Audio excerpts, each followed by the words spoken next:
साथियों नमस्कार, स्वागत है आप सभी का एक बार फिर से आपके अपने यूट्यूब चैनल बीपीएस अड्डा पे। साथियों, बिहार स्पेशल का यह प्रैक्टिस सेट 3 है।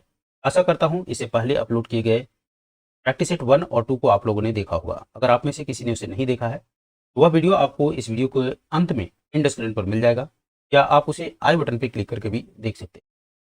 तो आइए सेशन की शुरुआत करते हैं। साथियों, सेशन शुरुआत करने से पहले नए व्यूअर्स के लिए मैं ऑप्शन थोड़ा बता देना चाहूंगा। साथियों, आपको मालूम है कि बीपीएससी के द्वारा लिए जाने वाले एग्जाम में 5 ऑप्शन आपको दिए जाते हैं। 4 ऑप्शन आपको एज इट इज जैसा आप बनाते आए हैं वैसा ही है, लेकिन 5वां ऑप्शन में थोड़ा सा ट्विस्ट है।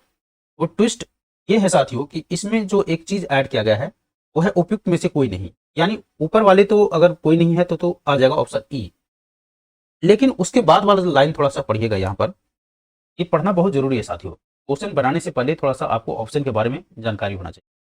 उपयुक्त में से एक से अधिक, यानी अगर आपको लगता है कि ऊपर दिए गए कॉलम में एक से अधिक आंसर हो रहा है तब भी आपको ऑप्शन ई होगा। यानी 2 केसेस में ऑप्शन ई हो रहा है, उपयुक्त में से कोई नहीं तब भी, या उपयुक्त में से एक से अधिक तब भी।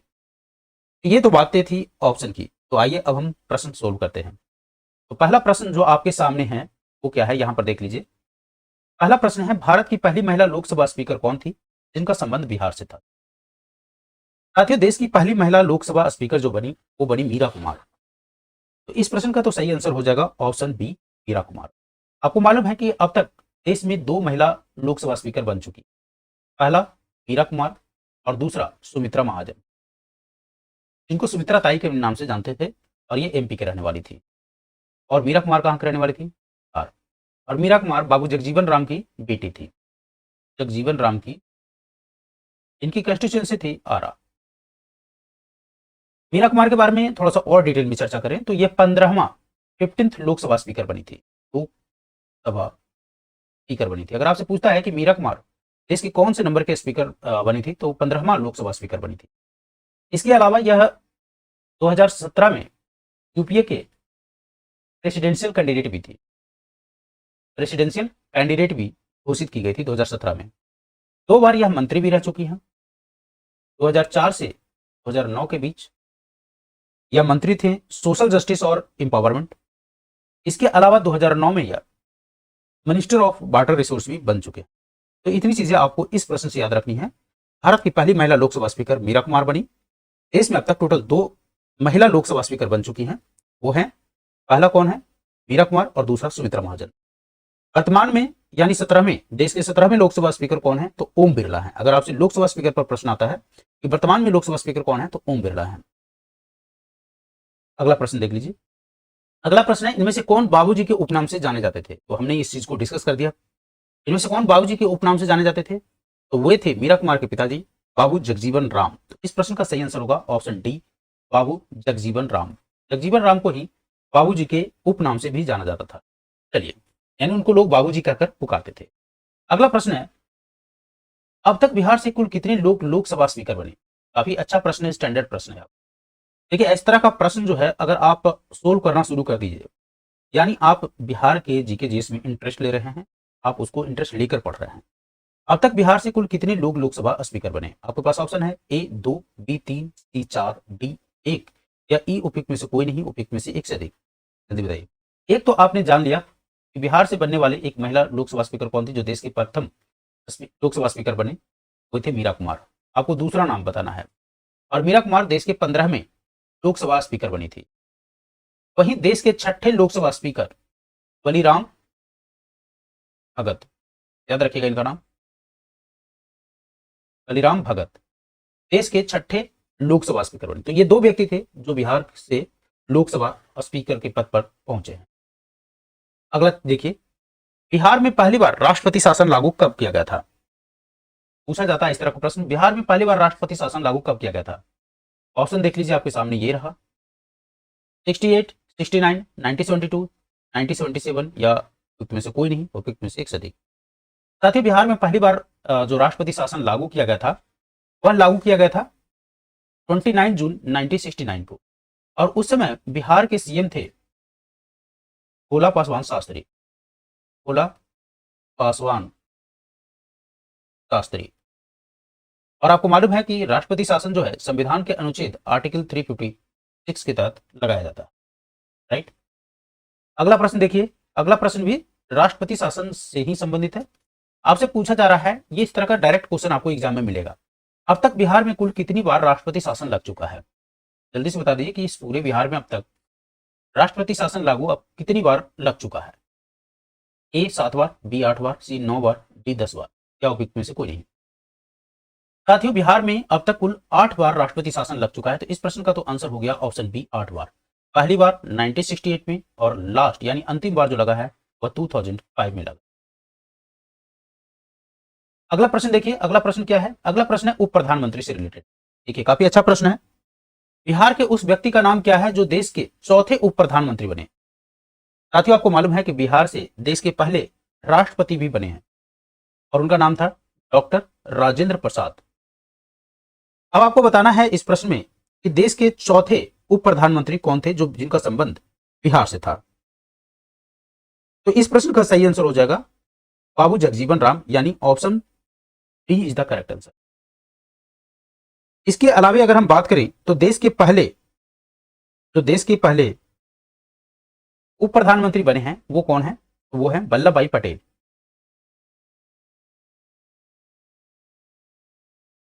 वल्लभ भाई पटेल। और अब तक देश में कुल कितने उप प्रधानमंत्री बन चुके हैं? 7 लोग जो हैं देश के उप प्रधानमंत्री बन चुके हैं। पहला था वल्लभ भाई पटेल थे, और चौथा उप प्रधानमंत्री बने थे जगजीवन राम जो बिहार के थे, और सातवां और अंतिम अब तक जो बने हैं वो थे लाल कृष्ण आडवाणी, एल के आडवाणी बोलते हैं शॉर्ट में, एल के आडवाणी। ये बने थे कब? अटल बिहारी वाजपेयी के समय में, राइट। याद रखिएगा, अब तक देश में कुल 7 लोग उप प्रधानमंत्री बने। पहला सरदार वल्लभ भाई पटेल, चौथा जगजीवन राम, और अंतिम बार जो बने हैं वह है एल के आडवाणी। अगला प्रश्न आपके सामने, बिहार के पहले भारतीय मुख्यमंत्री कौन बने? यानी इंडियन बिहार के भारतीय जो मुख्यमंत्री बने बिहार का फर्स्ट सीएम आपसे पूछा गया है। तो बिहार का पहला सीएम कौन बना? आपके पास ऑप्शन है श्री कृष्ण सिंह, श्री मोहम्मद यूनुस, कृष्ण वल्लभ भाई साहब, महामाया प्रसाद, कौन बने थे? तो इस प्रश्न का आंसर हो जाएगा साथियों श्री मोहम्मद यूनुस। श्री मोहम्मद यूनुस 1937 में बिहार के पहले मुख्यमंत्री बने। अगर आपसे साथियों पूछ देता कि बिहार के पहले, इसी प्रश्न को थोड़ा सा अलग तरीके से पूछता कि बिहार के पहले भारतीय मुख्यमंत्री स्वतंत्रता प्राप्ति के बाद कौन हुए, यानी जब देश आजाद हो गया तब बिहार के पहले मुख्यमंत्री कौन बने, तब इसका आंसर हो जाता श्री कृष्ण सिंह, राइट। तो 2 तरह का आंसर यहां से पूछा जा सकता है, एक तो बिहार के पहले भारतीय मुख्यमंत्री कौन हुए, और दूसरा स्वतंत्रता प्राप्ति के बाद बिहार के पहले मुख्यमंत्री कौन बने, तो श्री कृष्ण। अगला प्रश्न देखिए, अगला प्रश्न है स्वतंत्रता प्राप्ति के बाद बिहार के पहले राज्यपाल कौन हुए? साथियों, जैसा कि आपको मालूम होगा, आपने पढ़ा होगा कि स्वतंत्रता के पूर्व बिहार के जो राज्यपाल यानी पहला राज्यपाल हुए थे वे थे मैरिस हेलेट। कौन थे? मैरिस हेलेट 1937 से 38 के बीच में रहे थे। और जब देश आजाद हो गया तो जो बिहार के पहले राज्यपाल बने थे वे थे जयराम दास दौलत राम। तो जयराम दास दौलत राम ऑप्शन में चूंकि नहीं है तो इस प्रश्न का आंसर हो जाएगा ऑप्शन ई। देखिए, ऑप्शन ई पर एकदम इत्मीनान होकर आप नहीं बैठ सकते हैं। अगर आपको लगता है कि एकदम ऐसा होगा कि बीपीएससी ऑप्शन ई नहीं देगा तो ये आपकी भ्रम है। थोड़ा सा जो बीपीएससी के पेपर लिया जाता है वो देखिएगा, बहुत सारे ऑप्शन ई में रहता है।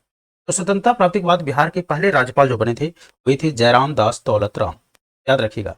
और बिहार के पहला आपसे राज्यपाल पूछे तब आपका आंसर हो जाएगा मैरिस गार्नियर हेलेट। चलिए आगे देखते हैं। अगला प्रश्न काफी इंपॉर्टेंट प्रश्न है, बिहार का प्राचीन विष्णुपद मंदिर कहां पर है? जल्दी से बताइए, विष्णुपद मंदिर कहां पर है साथियों? बिहार का पहला विष्णुपद मंदिर आपको बताना है। बिहार का पहला विष्णुपद मंदिर जो है वो गया में स्थित। इस प्रश्न का तो आंसर हो गया गया। यहां पर आप देख रहे हैं एक कुछ विष्णु का पद, जैसा कि आप इसे इंटरप्रेट कर सकते हैं, विष्णुपद मंदिर यानी एंशिएंट टेंपल ऑफ विष्णु, जिसमें विष्णु का पद हो, पांव का चिन्ह हो, है ना, विष्णु के पांव का चिन्ह हो, उसको हम बोलते हैं विष्णुपद। और इसके अलावा जो आप कह सकते हैं कि जो ये स्ट्रक्चर है, एक क्वेश्चन यहां से एक ये बनता है कि वर्तमान में जो विष्णुपद मंदिर का स्वरूप है उसका निर्माण किसके द्वारा करवाया गया था? तो साथियों, जो वर्तमान में विष्णुपद मंदिर का स्वरूप है वह करवाया गया था अहिल्याबाई के द्वारा। किसके द्वारा? अहिल्याबाई होलकर थी एक, अहिल्याबाई होलकर। तो वर्तमान स्वरूप जो है वो यह इन्हीं के द्वारा बनवाया गया था, और ये इंदौर के रूलर थे, ruler of Indore, right. Ahilyabai जो होलकर थी वह रूलर थी कहाँ की? इंदौर की। और उन्होंने ही जो वर्तमान स्वरूप है इस मंदिर का, उसका निर्माण करवाया था, विष्णुपद मंदिर का, गया में। एक चीज आप और यहां से पूछ सकता है आपको प्रश्न कि विष्णुपद मंदिर किस नदी के किनारे बसा हुआ है? तो साथियों विष्णुपद मंदिर जो है वह यहाँ देखिए मैप में गया है यह, राइट। विष्णुपद मंदिर जो है फल्गु नदी के किनारे बसा हुआ है, फल्गु नदी के किनारे बसा हुआ। इतनी बातें आप ध्यान रखिए। साथियों अगला प्रश्न जो है वाल्मीकि टाइगर रिजर्व से। तो बिहार में तो आपको मालूम है कि वर्तमान में एक ही टाइगर रिजर्व है, वो है वाल्मीकि टाइगर रिजर्व, और दूसरा भी टाइगर रिजर्व बनने की बात चल रही है, बहुत सारे कवायदे उसकी शुरू हो गई है।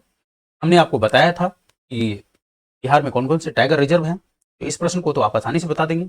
बिहार का एकमात्र टाइगर रिजर्व कौन सा है? तो वो है वाल्मीकि टाइगर रिजर्व। और वो कहां पर है? तो सर इस प्रश्न का तो आंसर हो गया पश्चिमी चंपारण।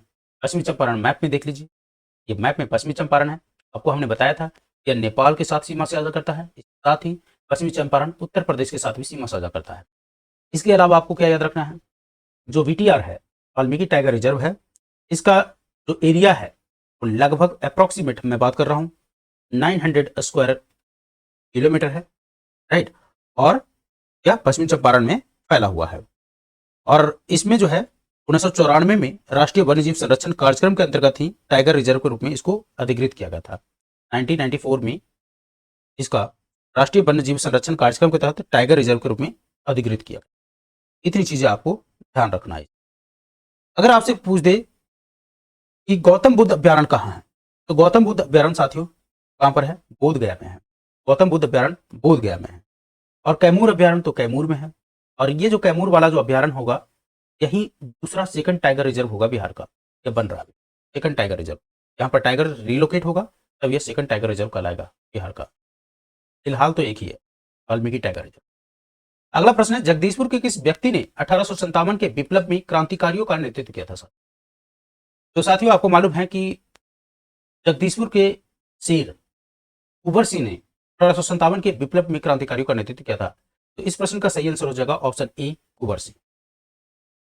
अगला प्रश्न देखिए चंद्रगुप्त एवं सेल्यूकस के बीच, देखिए काफी अच्छा प्रश्न है और कई बार यह एग्जाम में आ जा चुका है। चंद्रगुप्त एवं सेल्यूकस के बीच किस नदी पर युद्ध हुआ था? तो चंद्रगुप्त और सेल्यूकस के बीच जो युद्ध हुआ था, आपने आंसर मार्क कर दिया होगा। चंद्रगुप्त और सेल्यूकस के बीच सिंधु नदी के तट पर यह युद्ध हुआ था। और इसमें चंद्रगुप्त क्या हुआ था? विजय हुआ था। चंद्रगुप्त विजय हुआ था, राइट। और इस विजय के बाद सेल्यूकस निकेटर ने अपनी पुत्री का विवाह चंद्रगुप्त से कर दिया, चंद्रगुप्त मौर्य से कर दिया था, राइट। और सेल्यूकस ने इसी चंद्रगुप्त के दरबार में एक अपना दूत भेजा था, उसका नाम था मेगस्थनी। तो कभी कभी यह प्रश्न पूछता है कि मेगस्थनी किसके दरबार में आया था? तो चंद्रगुप्त के दरबार में आया था, चंद्रगुप्त मौर्य के दरबार में आया था मेगस्थनीज। और यह किसका दूत था? तो यह सेल्यूकस निकेटर का दूत था, सेल्यूकस निकेटर का दूत था। इसके अलावा आपने पढ़ा होगा कि सेल्यूकस निकेटर ने हारने के बाद चंद्रगुप्त मौर्य को काबुल, कंधार, हेरात हेरात और मकरान का एरिया दे दिया था। किसको? चंद्रगुप्त को। तो फिर से एक बार समराइज कर लेते हैं। चंद्रगुप्त और सेल्यूकस के बीच जो युद्ध हुआ था 305 ईस्वी में हुआ था, सिंधु नदी के किनारे हुआ था। चंद्रगुप्त इसमें विजय हुआ था। सेल्यूकस ने एक दूत भेजा था चंद्रगुप्त मौर्य के दरबार में, उसका नाम था मेगस्थनीज। इसके अलावा सेल्यूकस ने अपनी पुत्री हेलेना को चंद्रगुप्त से विवाह करवा दिया था। चंद्रगुप्त की पुत्री सेल्यूकस की पुत्री जो थी हेलेना थी, और उसने हेलेना की विवाह चंद्रगुप्त से करा दिया था। और अंत में आपको याद रखना है कि उसने 4 क्षेत्र भी दिए थे। वो कौन कौन? वो था काबुल, कंधार, हेरात और मकरान। इतनी चीजें आप याद रखिए। अगला प्रश्न, साथियों बिहार के उस व्यक्ति का नाम क्या है जो वर्ष 1946 में स्थापित अंतरिम सरकार का हिस्सा रहे हैं? तो आपको ऑप्शन में बताना है कि बिहार के उस व्यक्ति का नाम क्या है जो वर्ष 1946 में जो अंतरिम सरकार की स्थापना हुई थी, प्रोविजनल कैबिनेट की स्थापना हुई थी, उसमें वो थे। तो आपके पास ऑप्शन है जयप्रकाश नारायण, मोरारजी देसाई, श्री अनुग्रह नारायण सिंह या जगजीवन राम। साथियों 1946 के जो प्रोविजनल कैबिनेट बना था उसमें दो व्यक्ति थे बिहार के, वो एक थे डॉक्टर राजेंद्र प्रसाद और दूसरा थे जगजीवन राम। जगजीवन राम, बाबू जगजीवन राम। तो इस प्रश्न का तो आंसर हो जाएगा ऑप्शन सी, जगजीवन राम। और जगजीवन राम को क्या बनाया गया था? Labour, labour minister. और वहीं राजेंद्र प्रसाद के पास था फूड। आगे देखिए, यह भी काफी अच्छा प्रश्न है, हाल ही में चर्चा में भी रहा था। तो बिहार में SDRF, state disaster response force का मुख्यालय कहां पर है?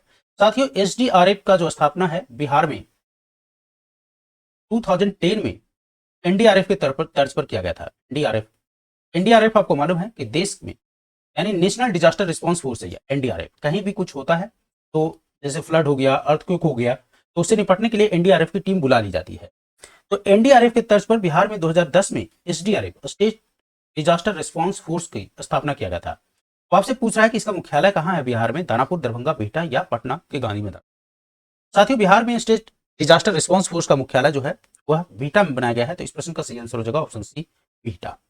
एक चीज और याद रखिएगा साथियों, एक चीज जो बार बार पूछा जाता है एग्जाम में, और खास करके जब कोविड शुरू हुआ था तो एक disaster management act, disaster management act DMA 2005, right, ये एक्ट याद रखिए, डिजास्टर मैनेजमेंट एक्ट 2005 एनडीआरएफ से संबंधित है।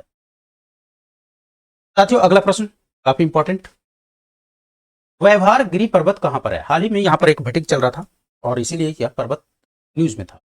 तो व्यवहार गिरी पर्वत कहां पर है? आपके पास ऑप्शन है कैमूर, बांका, सीतामढ़ी, राजगीर या उपयुक्त में से कोई नहीं। साथियों व्यवहार गिरी पर्वत जो है नालंदा में एक क्षेत्र पड़ता है राजगीर, तो वहीं पर है। इस प्रश्न का सही आंसर हो जाएगा ऑप्शन डी, राजगीर। अगर हम इस पर्वत की बात करें तो आपको मालूम है, यहां पर मैं राजगीर लिख देता हूं। ये जो राजगीर है ये पांच तरफ से घिरा हुआ है और ये पांचों पर्वत का नाम आपको याद रखना है। आप हमारे साथ बोलिए, विपुलगिरी, लिख भी देता हूं ताकि आप स्क्रीनशॉट ले सकते हैं। विपुलगिरी, रत्नागिरी, रत्नागिरी, उदयगिरी,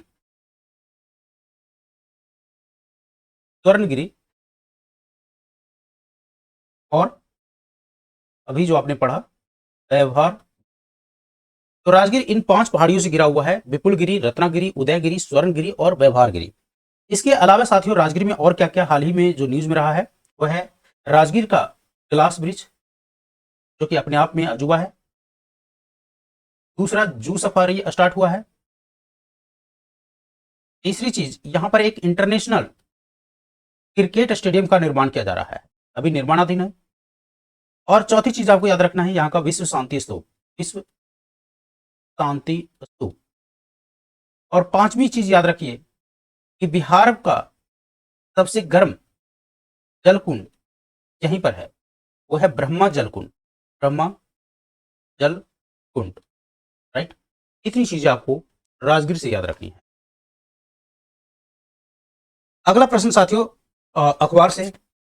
यह प्रश्न जो है इस चैप्टर को आप जब भी आप एग्जाम देने जाते हैं बीपीएससी की या कोई और एग्जाम देने जाते हैं इसको तो जरूर पढ़ के जाया कीजिए, क्योंकि यह ऐसा है कि जहां से बार बार प्रश्न पूछा जाता है आपसे। तो आपसे अब पूछा गया है कि बिहार का पहला अंग्रेजी अखबार कौन था? साथियों बिहार का जो पहला अंग्रेजी अखबार है, एक बार ऑप्शन देख लीजिए आप लोग, तो Bihar Herald, Indian Chronicle, the search light, the Bihari या उपयुक्त में से कोई नहीं, उपयुक्त में से एक से अधिक। साथियों इस प्रश्न का आंसर हो जाएगा option A, the Bihar Herald. क्या हो जाएगा? The Bihar Herald. The Bihar Herald का जो प्रकाशन हुआ था वह हुआ था 1875 ईस्वी में। और इसका प्रकाशन किसके द्वारा शुरू किया गया था? इसका प्रकाशन शुरू किया गया था गुरु प्रसाद सेन के द्वारा। तो याद रखिएगा बिहार का पहला अंग्रेजी अखबार था द बिहार हेराल्ड और इसका प्रकाशन 1875 में गुरु प्रसाद सेन के द्वारा शुरू किया गया था। अगला देख लीजिए, अगला प्रश्न है द बिहार हेराल्ड का प्रकाशन किसके द्वारा शुरू किया गया था? तो ये हमने पहले ही बता दिया था कि बिहार हेराल्ड की प्रकाशन जो है गुरु प्रसाद सेन के द्वारा शुरू किया गया था। तो इसका आंसर हो जाएगा ऑप्शन डी, गुरु प्रसाद सेन। अगला प्रश्न देखिएगा, बिहार यहां दो बार हो गया, एक बार काट दीजिए। बिहार को पृथक प्रांत बनाने की मांग में किस अखबार ने सक्रिय भूमिका निभाया? यानी आपको मालूम है कि बिहार जो है पहले बंगाल प्रांत का हिस्सा था। बंगाल, बिहार और उड़ीसा तीनों एक ही था। 1912 में अलग हुआ बिहार, तब बच गया बिहार और उड़ीसा, और 1936 में बिहार से अलग हो गया उड़ीसा। और झारखंड कब अलग हुआ? झारखंड जो दक्षिणी हिस्सा लेकर अलग हुआ 15 नवंबर 2000 को। याद रखिएगा, क्वेश्चन पूछा जाएगा।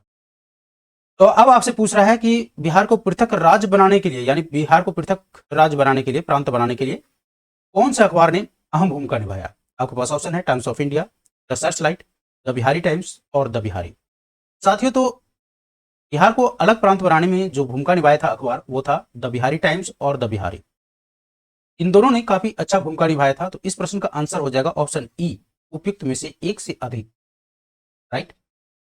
अगर हम बात करें कि इनकी प्रकाशन का, तो द बिहारी जो अखबार था